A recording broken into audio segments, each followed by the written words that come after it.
Maraming mga padalastas noon ang talaga namang tumatak na sa ating mga isipan na kadalasan bukod sa produkto na unang natatanda natin sa padalastas, madalas ay ang kanta o tugtog na ginamit dito na nagpapaulit-ulit na tumutugtog sa ating isipan hanggang ngayon.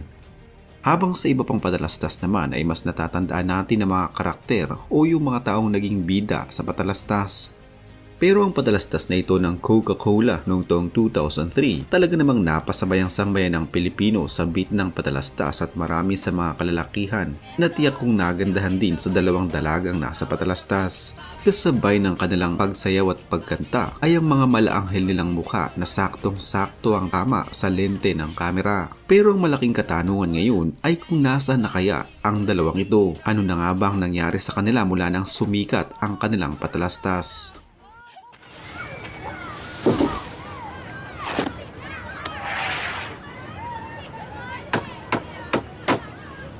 Eto ang beat, sabay-sabay. Eto ang beat, bawat sablay. Pabilis ng pabilis, pag mag-imis. Gets mo na, gets mo na.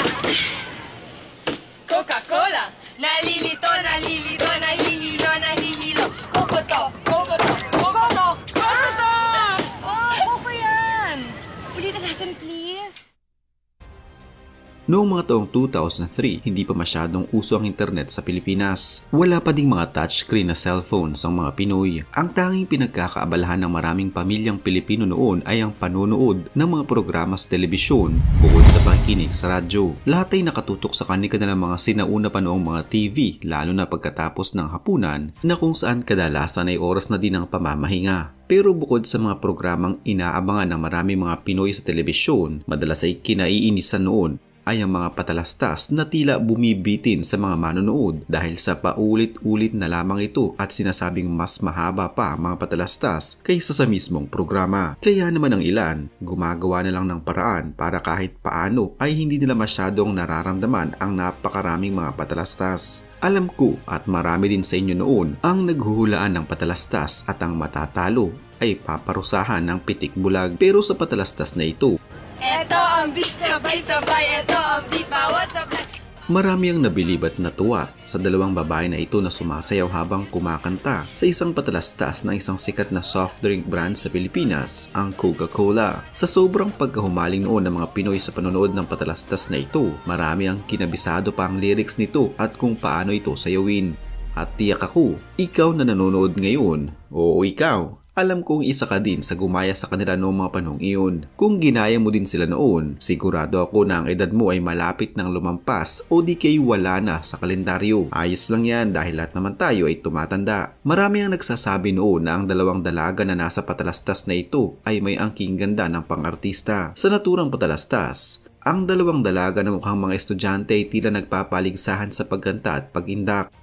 Ginagawa nila ito ng pabilis hanggang ang isa sa kanila ay mautal, mapagod o di kay umayaw na. Kung sino man ang tatagal habang pabilis ito ng pabilis ay mapapa sa kanya ang isang bote ng malamig na Coca-Cola. Sumikat ng labis ang patalastas na ito noon at maraming mga Pinoy ang gumaya. Kung siguro sikat na noon ng Facebook, TikTok at YouTube sa Pilipinas, malamang ay baka nag-trending pa ang steps at kanta nilang ito. Sa sobrang kasikatan nito noon, nagkaroon pa ito ng isang special na segment at naging contest pa sa Magandang Tanghali Bayan ng ABS-CBN. Bukod sa pagsikat ng commercial ay naging equally sikat din ang dalawang babae na tampok dito. Pero ayon sa mga kwentong kumalat noon, nagkaroon ng malagim na kapalaran ng isa sa dalawang babae dahil sa kasikatang natamo nito.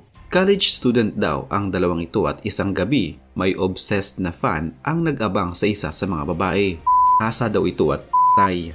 Pero katulad ng iba pang mga urban legends, hindi napatunayan ang hakang-hakang iyon. May mga nagsasabi na totoong patay na ang isa sa mga commercial model. May nagsasabi naman na wala yung katotohanan at gimmick lamang upang lalong maging maningning ang kasikatan ng mga ito. Ang kanilang napakasimpleng itsura ay pwedeng itapat noon sa naggagandahang mga artista ngayon. Pinay na pinay ang itsura at napakasimple, pero gayon pa man, ang mga ito pala noon ay hindi mga artista. Kuha lamang ang commercial na ito sa FEU Quadrangle at ang mga babae na ito noon ay sina Chal Lontok at Kathy Bordalba.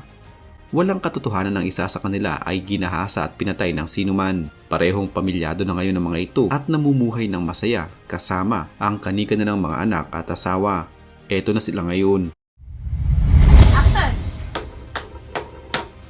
Eto ang beat, sabay-sabay. Eto ang beat, bawal sablay. Pabilis ng pabilis, wag maglimiss, wag maglimiss. Gets mo na ang Coca-Cola. Nalilito, nalilito, nahihilo, nahihilo. Kokoto, kokoto, kokoto, kokoto. Koko yan! Ulitin natin please.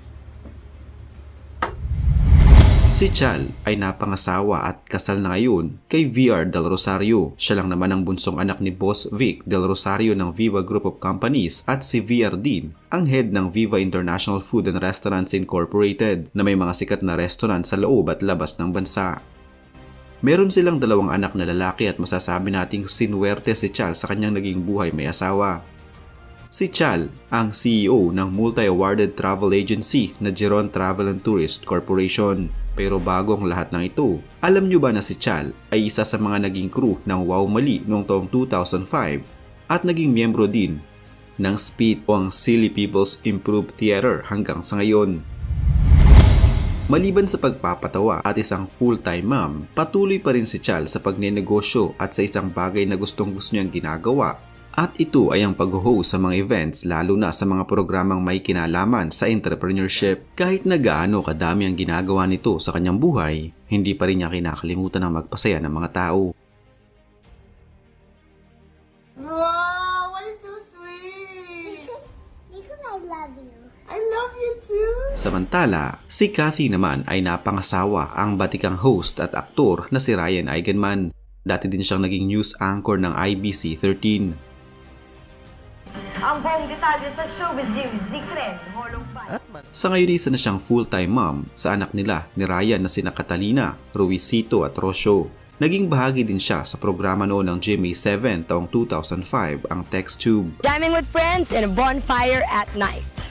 Kung noon ay madalas itong lumalabas sa mga commercials upang mag-endorso ng iba't ibang mga produkto, sa ngayon ay mas madalas nitong kasama ang kanyang asawa at mga anak. Daddy, last time I touched Jogo's balls a lot of times. Coca-Cola!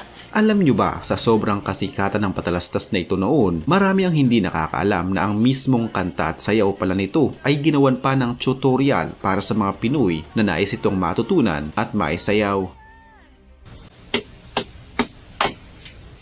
Eto ang beat, sabay-sabay. Eto ang beat, bawal sablay.